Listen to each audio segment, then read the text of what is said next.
On peut se demander si en lançant cette série d'attentats qui ont atteint à la fois la France, mais également la Russie, l'Égypte, le Liban, la Turquie et plus récemment encore le Mali, Daesh n'a pas été trop loin.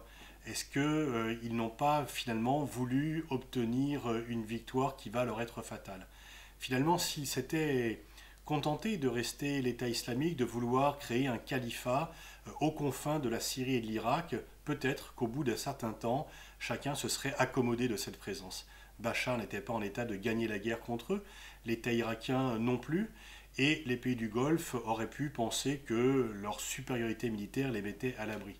Il y avait déjà des voix aux États-Unis pour dire que finalement on pouvait s'accommoder de ce régime, pour barbare qu'il fût, comme on s'était accommodé de Staline, de Mao, qui au final ont eu beaucoup plus de morts sur leur conscience que l'État islamique. Finalement, les Américains ont bien accepté le régime des talibans jusqu'en 2001, jusqu'au 11 septembre, et pourtant les talibans faisaient régner aussi un ordre particulièrement répressif en Afghanistan. Mais là, en s'attaquant à tout le monde, l'État islamique a conduit à une réaction.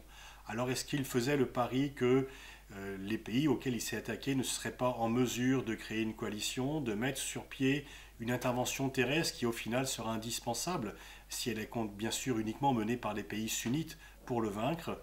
Est-ce qu'ils ont fait le pari que cet coup d'éclat, selon eux, leur mettra plus de galvanisation et de recruter plus de monde que les coups qu'ils ont subis?